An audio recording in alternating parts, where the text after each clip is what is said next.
Hola, ¿qué tal, chicos? Espero que estén bien. Vamos a ver el día de hoy cromatografía en columna, que es la siguiente cromatografía que vamos a ver, ¿ok? Bueno, vamos a comenzar recordando que estamos viendo nosotros el tema de cromatografía y dentro de los temas de cromatografía, pues hemos estado viendo los tipos de cromatografía. Ya vimos cromatografía en papel, en el que justamente como su nombre lo indica, lo hacemos en un papel. Y ustedes hicieron una práctica respecto a eso.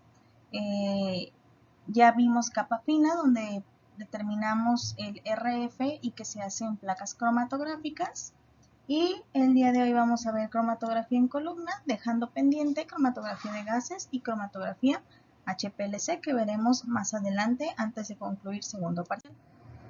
Pues bien, la cromatografía en columna es una técnica de purificación, puesto que permite aislar o separar los compuestos deseados de una mezcla. Todas las cromatografías que se denominan en columna, porque hay tres tipos de cromatografía en columna, se caracterizan por tener una fase estacionaria que se encuentra dentro de una columna de vidrio que suele variar entre 5 a 30 milímetros de diámetro.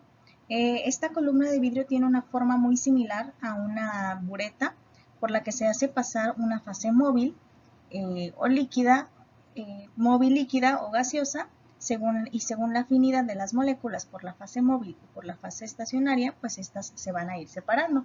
Y si observan en la imagen que se presenta, pues tenemos el tubo de vidrio, que es la columna, en la parte de arriba es el disolvente, que va a ir bajando a través de la columna. ¿Sí? Las bandas que se observan es la separación de los compuestos. Dentro de la columna se encuentra un adsorbente, que ahorita vamos a ver de qué material es. Después se encuentra una lana de vidrio, que es como una pequeña, tiene una característica como de tela, es suave. Y tenemos una llave, y como en una bureta, en la que podemos detener el paso del líquido que se está separando. ¿Sí? Que se denomina eluido, porque al disolvente también se le llama eluyente. Pues bueno, la fase móvil y la fase estacionaria en cromatografía en columna, en el caso de esta cromatografía, la fase móvil es líquida, generalmente solventes, puede ser gaseosa, pero es menos común, y la fase estacionaria pues es el sólido que se encuentra dentro del tubo de vidrio, que es el soporte, y suele ser sílice, alúmina o algunas resinas o geles.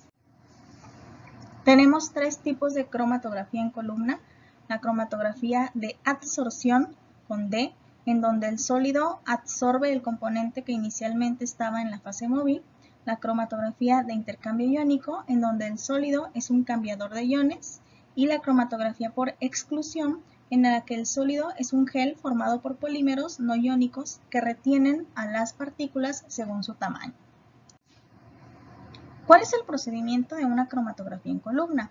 La cromatografía en columna utiliza una columna de vidrio vertical que se llena, como habíamos mencionado, con el soporte sólido adsorbente, que los más comunes son el gel de sílice y la alúmina, cuyas fórmulas se ven en la pantalla. La muestra que se quiere separar se deposita en la parte superior de este soporte. El resto de la columna se llena con el eluyente, que es el disolvente que constituye la fase móvil, y entonces por gravedad se hace mover la muestra, que se encuentra líquida, a través de la columna y va pasando la muestra junto con el eluyente. Se establece un equilibrio entre el soluto absorbido en la fase estacionaria y el disolvente eluyente que va fluyendo a través de la columna. Debido a que cada uno de los componentes de la mezcla va a establecer interacciones diferentes con la fase estacionaria y con la fase móvil, entonces los componentes de la mezcla se van a ver transportados a diferentes velocidades, y lo que nosotros vamos a observar es que se van a empezar a separar. Así, de manera similar a otros tipos de cromatografía, pues entre mayor sea la diferencia de las velocidades, de cómo se desplazan los componentes de la mezcla a través del medio sólido, pues va a haber diferentes tiempos de elución y los vamos a observar en la parte inferior de la columna. Y finalmente pues se recogerán en fracciones diferentes. Aquí tenemos en la parte derecha de su pantalla cómo es una columna en la vida real, y en la parte izquierda pues tenemos el proceso de cómo sería. Si se fijan, tenemos la fase estacionaria, la fase móvil, se introduce la mezcla, va bajando y se va separando. ¿sí? Hasta obtener al final los componentes de la mezcla completamente separados. La polaridad del eluyente, es decir, del solvente o de la fase móvil, afecta las velocidades de los diferentes componentes de la mezcla, que es lo que nosotros hemos estado viendo.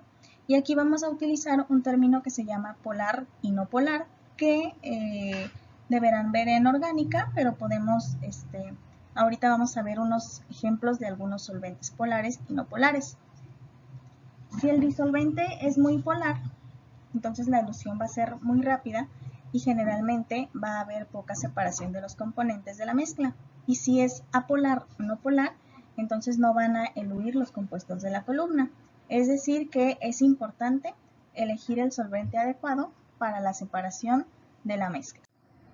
Aquí en la pantalla tenemos varios tipos de disolventes, los solventes dipolares próticos, polares apróticos y apolares.